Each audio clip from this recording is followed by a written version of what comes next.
Hi friends, welcome to the channel Deepak sir.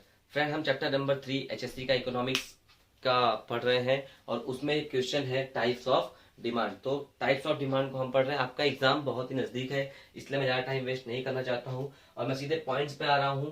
First point है आपका direct demand. Second जो types है वो है इनडायरेक्ट डिमांड।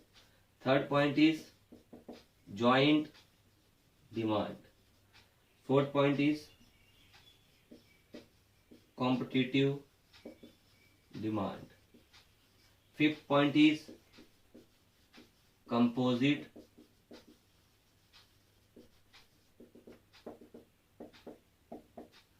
डिमांड। फ्रेंड, ये 5 टाइप्स ऑफ डिमांड है आपके, जो कि बहुत इजी है। मैं फटाफट एक्सप्लेन कर देता हूं कि ये पांचों पॉइंट में आपको लिखना क्या है। तो फ्रेंड, जो पहले डायरेक्ट डिमांड है, डायरेक्ट डिमांड और इनडायरेक्ट डिमांड का हमने एक अलग से वीडियो बना के रखा है। अगर आप हमारे वीडियो लिस्ट में जाएंगे तो आपको मिल जाएगा। फ्रेंड, डायरेक्ट डिमांड का मतलब क्या होता है? फॉर एग्जांपल, कोई कमोडिटी है, मैं उस कमोडिटी को परचेस करता हूं शॉप से और डायरेक्टली कंज्यूम कर लेता हूं और या तो डायरेक्टली यूज कर लेता हूं। तो फ्रेंड, उसको हम क्या बोलते हैं? Direct demand. तो when commodity is demanded, when commodity is demanded to satisfy human wants directly is called as direct demand. Friends, अगर मैं कोई कमोडिटी लेता हूं और अपनी ह्यूमन वांट्स को डायरेक्टली सेटिस्फाइड करता हूं तो उसको हम लोग बोलते हैं डायरेक्ट डिमांड। इसका एग्जांपल क्या होगा फ्रेंड? फूड, कोई भी खाना ले लीजिए, या तो क्लोथ। एक सिंपल एग्जांपल है। अभी आते हैं friend point number 2, indirect demand में। इनडायरेक्ट डिमांड क्या होता है फ्रेंड? सपोज मेरी एक कंपनी है, मैं क्या करता हूं कि रॉ मटेरियल लेके आता हूं एक दूसरे जगह से और वो रॉ मटेरियल यूज करके मैं कोई ना कोई गुड्स प्रोड्यूस करता हूं और वो गुड्स प्रोड्यूस करके बाद में प्रोडक्ट बेचता हूं। तो जो मैंने गुड्स रॉ मटेरियल लाया है उसके लिए डिमांड क्या होगा? इनडायरेक्ट डिमांड होगा फ्रेंड। क्यों? क्योंकि मैं उस गुड्स से दूसरा गुड्स प्रोड्यूस कर रहा हूं। तो आपको इसके डेफिनेशन में क्या लिखना है फ्रेंड? कि when goods is demanded to produce other goods, simple, when goods is demanded to produce other goods is called as indirect demand. Suppose मैंने एक मार्केट से टमाटर लाया, और उस टमाटर से मैंने क्या बजाया? मशीन में मैंने डाला और मैंने इससे टोमेटो केचप बनाया और मैंने इसको नल से निकाल के बाद में इसको पैकेट में बना के मार्केट में बेच दिया। तो फ्रेंड, जो मैंने ये टमाटर लाया था पूरे प्रोसेस में, ये जो टमाटर लाया था, इधर जो टमाटर है इज अ रॉ मटेरियल, तो इसके लिए डिमांड क्या हो जाएगा? इनडायरेक्ट डिमांड, क्योंकि मैंने इसका उपयोग करके क्या किया? दूसरा गुड्स बनाया। लेकिन फ्रेंड, जो मैंने टोमेटो केचप बनाया रेडी मटेरियल है, ये जो फिनिश गुड्स है, पैकेट बन के रेडी है, इसके लिए डिमांड क्या होगा? डायरेक्ट डिमांड, क्योंकि मैं इसको डायरेक्टली मार्केट में लेके जाने वाला हूँ, कस्टमर इसको परचेस करेंगे और डिमांड अपना करेंगे। तो ये क्या होगा इस केस में? डायरेक्ट डिमांड किसके लिए होगा? टोमेटो केचप के लिए। लेकिन टमाटर के लिए डिमांड क्या होगा? क्या यहाँ पे? Indirect demand. तो फ्रेंड, एकदम इजी है समझने के लिए कि when goods is demanded to produce other goods is called as indirect demand. तो when goods are demanded to produce other goods, when goods are demanded to produce other goods is called as indirect demand. Example आप यहां पे लिखोगे raw material, और एक most important यहां पे example लिखोगे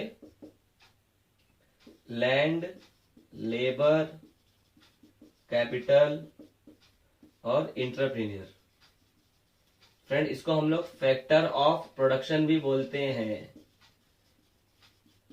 एग्जाम में क्वेश्चन आता है कि factor of production have dash demand, तो factor of production have indirect demand. Friend, क्योंकि हम लैंड, लेबर, कैपिटल और इंटरप्रीनियर का भी यूज करके हम क्या करते हैं? प्रोड्यूस करते हैं दूसरा गुड्स, इसलिए इसका डिमांड क्या होता है? इनडायरेक्ट। तो फ्रेंड, याद रखना, रॉ मटेरियल की डिमांड क्या होता है? इनडायरेक्ट। फैक्टर ऑफ प्रोडक्शन के लिए क्या होता है? Demand indirect.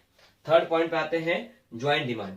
Friend, joint demand का दूसरा नाम कॉम्प्लीमेंट्री डिमांड भी है। ये बहुत ही इंपॉर्टेंट ऑब्जेक्टिव है। कहीं कहीं ज्वाइंट डिमांड नहीं दिया जाता है बोर्ड के एग्जाम में, सिर्फ कॉम्प्लीमेंट्री डिमांड लिखा जाता है, तो आपको कंफ्यूज होने की जरूरत नहीं है। कॉम्प्लीमेंट्री डिमांड, ज्वाइंट डिमांड को हम लोग कॉम्प्लीमेंट्री डिमांड ही बोलते हैं। अब ज्वाइंट डिमांड होता क्या है? तो फ्रेंड, एकदम सिंपल है, उसके नाम में लिखा हुआ है कि ज्वाइंट कुछ चीजें होंगी। तो when two or more than two commodities are demanded jointly to satisfy the human want, जब दो या दो से अधिक चीजें एक साथ डिमांड की जाएंगी ह्यूमन वांट्स को सेटिस्फाइड करने की, तो उसको हम लोग क्या बोलेंगे, जॉइंट डिमांड। तो when two or more than two commodity are demanded jointly to satisfy human wants is called as joint demand। हम इसको क्या बोलते हैं फ्रेंड, जॉइंट डिमांड बोलते हैं।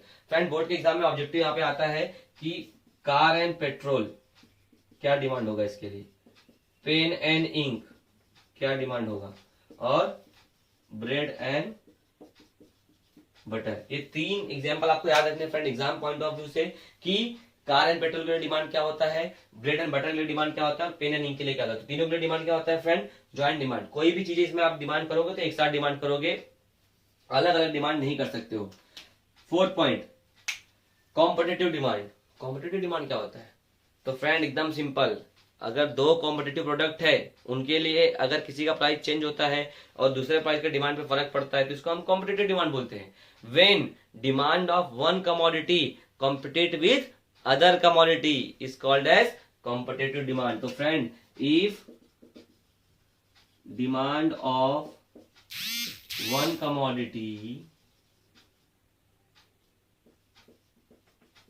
affect the demand of competitive commodity is called as competitive demand। Friend example, T and coffee. Friends अगर चाय का प्राइस बढ़ता है तो कॉफी का डिमांड बढ़ जाता है। क्यों, चाय का प्राइस बढ़ गया तो चाय महंगा हो गया, तो कॉफी का डिमांड क्या हो जाएगा, बढ़ जाएगा, क्योंकि चाय महंगा हो गया तो लोग कॉफी की तरफ स्विच करेंगे। तो ये एग्जांपल है फ्रेंड कि चाय के डिमांड इफेक्ट हुआ तो कॉफी के ऊपर इफेक्ट पड़ गया, कॉफी के डिमांड के ऊपर इफेक्ट पड़ा, इसी को हम बोलते हैं competitive demand. Friend T and coffee को हम सब्स्टिट्यूट गुड्स बोलते हैं। तो एग्जाम में क्वेश्चन आता है tea and coffee are example of dash goods, तो tea and coffee are example of substitute goods. आगे फ्रेंड पढ़ते हैं composite demand. Friend composite demand क्या होता है, जब कोई भी प्रोडक्ट है जिसका उपयोग हम मल्टीपर्पज के लिए करते हैं, तो वैसे प्रोडक्ट के लिए जो डिमांड होता है उसको हम कंपोजिट डिमांड बोलते हैं। एक मैं आपको बताता हूं एग्जांपल, इलेक्ट्रिसिटी। इलेक्ट्रिसिटी का हम लोग यूज किस लिए करते हैं, फैन, लाइट, मोबाइल चार्जिंग के लिए, यानी बहुत सारी चीजों के लिए करते हैं कि नहीं करते हैं। तो फ्रेंड्स ऐसे ही अगर कोई प्रोडक्ट है जिसका हम लोग उपयोग मल्टीपर्पज के वे में करते हैं, उसको हम उसका जो डिमांड होगा वो कंपोजिट डिमांड होगा। आपका सेकंड एग्जाम्पल मैं बताता हूँ, कोल।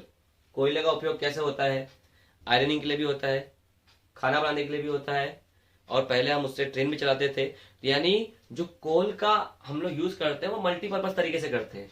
तो ऐसे प्रोडक्ट जिनका उपयोग हम मल्टीपर्पज वे में करें उसके लिए डिमांड क्या होगा, कंपोजिट डिमांड। तो आप लिखोगे when goods are demanded to satisfy multiple wants, जब गुड्स को डिमांड किया जाता है मल्टीपल वांट को सेटिस्फाइड करने के लिए, then it is called as composite demand. उसको हम क्या बोलते हैं, कंपोजिट डिमांड बोलते हैं।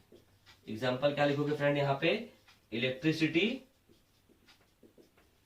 एंड